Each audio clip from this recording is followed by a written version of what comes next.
नमस्कार दोस्तों, स्वागत है आप सभी का मेरे इस यूट्यूब के चैनल सचिन कॉर्पोरेशन में।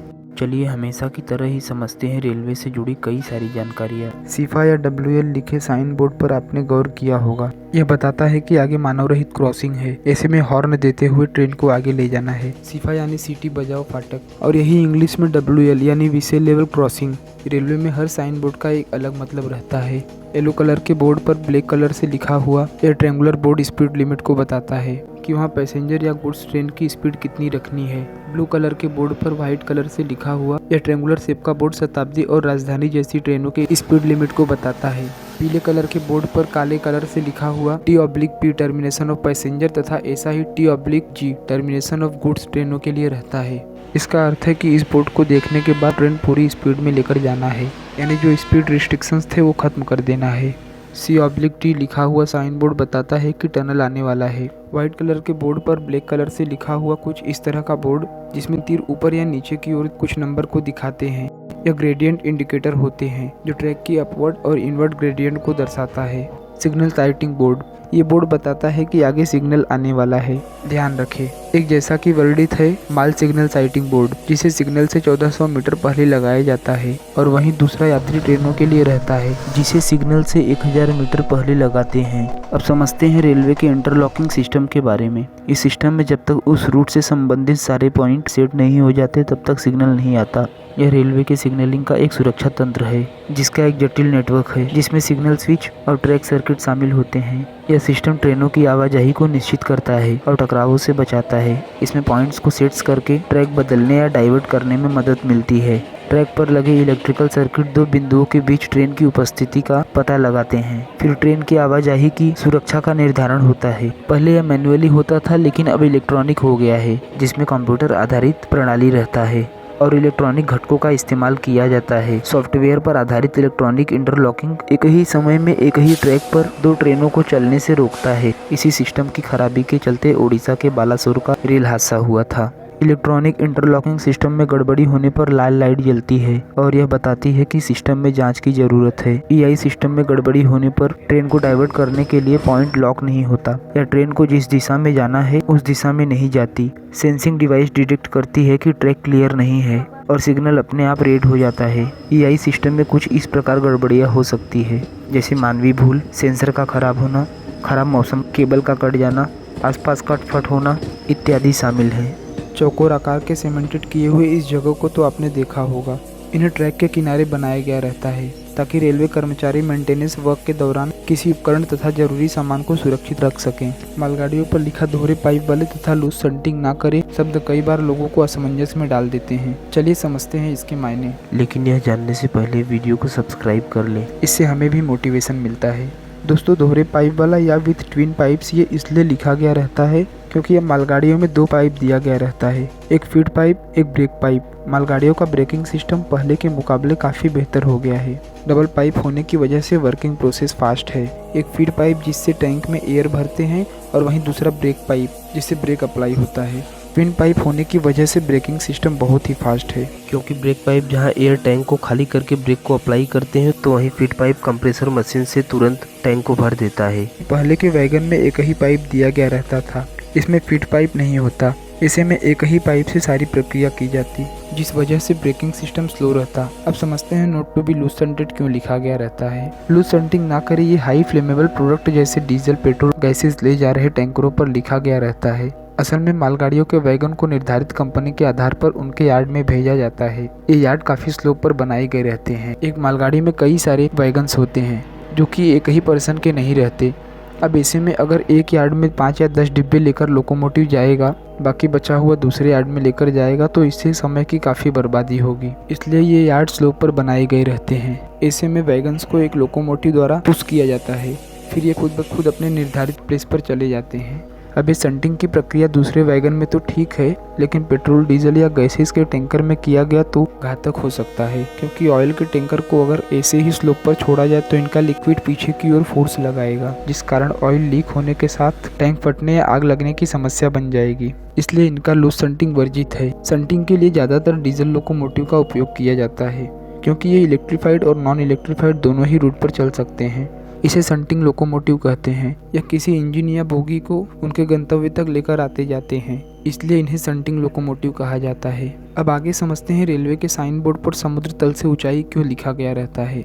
चलिए अब इसे भी समझते हैं। हम सब जानते हैं कि पृथ्वी गोल शेप का होने की वजह से इसका सरफेस कर्व शेप का है। स्टेशन की ऊंचाई नापने के लिए एक पॉइंट की आवश्यकता होती है जो समान रहे। इसके लिए समुद्र तल का सहारा लिया गया।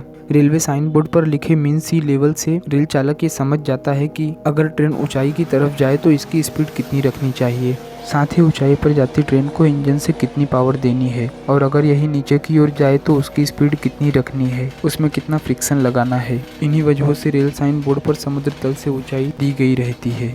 लोकोमोटिव में सैंड बॉक्स दिया गया रहता है। इस बॉक्स में रेत भरा रहता है। व्हील स्लीपरिंग के टाइम इसे ट्रैक पर गिराया जाता है जिससे व्हील और ट्रैक के बीच फ्रिक्शन बना रहे और ट्रेन आगे बढ़े। बारिश के टाइम पर अक्सर व्हील स्लिप करने लगते हैं। अब समझते हैं रीजनरेटिव ब्रेकिंग सिस्टम के बारे में। यह एक ऐसी प्रक्रिया होती है जिसमें ब्रेक लगने पर ट्रेन इलेक्ट्रिसिटी जनरेट करने लगता है जिसे OHE में पोस्ट कर दिया जाता है। वैसे इस सिस्टम का इस्तेमाल हाइब्रिड और इलेक्ट्रिक वाहनों में भी होता है। इसमें ब्रेक अप्लाई करते ही इलेक्ट्रिक मोटर जनरेटर की तरह काम करने लगता है। दरअसल चलती ट्रेन के ट्रैक्शन मोटर के पावर सप्लाई को कट कर दिया जाता है और व्हील जो कि ट्रैक्शन मोटर से जुड़ा होता है उसमें ब्रेक अप्लाई नहीं करते, जिस वजह से व्हील से अटैच्ड हुआ ट्रैक्शन मोटर घूमते रहता है और रुकने तक फ्री में बिजली बनती है। इस जनरेट हुई इलेक्ट्रिसिटी का उपयोग पुनः ट्रेन को चलाने के लिए किया जाता है। इससे कोच के 30% बिजली की बचत होती है। साथ ही पर्यावरण को फायदा, ट्रेनों की ऊर्जा दक्षता में बढ़ोतरी तथा यांत्रिक ब्रेक घिसाव कम होता है। यह प्रक्रिया एक ऊर्जा से दूसरे ऊर्जा में रूपांतरण करता है। इससे रेलवे को बहुत बड़ा फायदा है। ट्रेन के रुकने पर एक अजीब तरीके की बदबू आती है। चलिए समझते हैं ये क्या होता है। दरअसल ये ब्रेक शू घिसने पर आता है। जब ब्रेक अप्लाई किया जाता है तो ब्रेक शू व्हील से घिसता है जिस वजह से यह जला हुआ बदबू आता है। LHB कोच में डिस्क ब्रेक होता है जिसको इस तरीके से फिट करते हैं, जिस वजह से तेज रफ्तार से चलते हुए LHB कोच में ब्रेक अप्लाई करने पर उनमें बदबू जैसा कुछ नहीं होता। और वही तेज रफ्तार से चलते ICF कोच में अचानक ब्रेक लगाने पर जला हुआ दुर्गंध आने लगता है जो कि ब्रेक शू का ही होता है। यह ब्रेक शू या ब्रेक पैड कंपोजिट के बने होते हैं। कंपोजिट यानी दो या दो से अधिक सामानों से बनाया गया वस्तु। जी हाँ, इसे बनाने के लिए बेस मटेरियल, फाइबर और बाइंडर का प्रयोग किया जाता है। इस ब्रेक शू के घिसाव की वजह से इसे समय समय पर बदलना पड़ता है। गाड़ी खड़ी करने के लिए जंजीर खींचिए, ये लिखा हुआ तो आप सबने कोच में देखा होगा। चलिए समझते हैं चेन पुलिंग करने से ब्रेक कैसे लग जाता है। वैसे आपको बता दें कि ट्रेन का ब्रेक हमेशा लगा ही रहता है, यह चलने पर फ्री होता है। बात करें चेन पुलिंग की तो जब चेन खींची जाती है तो ब्रेक एयर पाइप का वॉल्व खुल जाता है और हवा निकल जाती है। नतीजन ब्रेक में हवा का दबाव कम होने लगता है जिससे ट्रेन की गति धीमी हो जाती है। दबाव में होता यह बदलाव लोको पायलट को दिखाई देता है जो प्रेशर मीटर पर नजर रखता है। फिर वह 2 छोटे और एक बड़ा यानी कुल 3 हॉर्न बजाकर गार्ड, TC, RPF और GRP को मैसेज देता है कि चेन पुलिंग हो गई है। फिर बाहर लगे अलार्म चेन पुलिंग लाइट, जिसे ACP लाइट कहते हैं, उससे पता लगाया जाता है कि किस डिब्बे की चेन पुलिंग की गई है। अगर यह अनावश्यक ही किया गया है तो करने वाले पर जुर्माना तथा जेल भी हो सकती है। अगर यही नदी, सुरंग, जंगल या असुरक्षित जगह पर किया गया रहेगा तो लोको पायलट इसे इग्नोर करके और ट्रेन को नॉन स्टॉप ले जा सकता है। एक्चुअली दोहरे पाइप वाले कॉन्सेप्ट को तो आप समझ गए होंगे। यहाँ 2 पाइप दी गई रहती है, एक फीड पाइप तो दूसरा ब्रेक पाइप। एक तरफ आप चेन पुलिंग करके ब्रेक पाइप की हवा खाली करेंगे तो वहीं लोको पायलट फीड पाइप से हवा को कंप्रेसर मशीन द्वारा भरकर ब्रेक लगने से रोक देगा। फिर ऐसे में चेन पुलिंग करना बेकार ही है। अच्छा, कई बार चेन खींचने के बाद भी ब्रेक नहीं अप्लाई होता। ऐसा इसलिए होता है क्योंकि उसका कनेक्शन ब्रेक पाइप से रेलवे स्टाफ द्वारा बंद कर दिया जाता है। इसमें नीचे एक चेन पुलिंग का कनेक्शन रहता है जिसका हैंडल घुमाने से यह बंद हो जाता है, फिर उसका चेन पुलिंग काम नहीं करता। बात इमरजेंसी ब्रेक की करे तो यही एयर प्रेशर तेजी से निकलता है और ब्रेक तुरंत अप्लाई हो जाता है, जिसका सूझबूझ से इस्तेमाल नहीं किया गया तो ट्रेन डिरेल हो सकती है। अच्छा, ट्रेन के एयर टैंक में कंप्रेसर द्वारा हवा को भरा जाता है।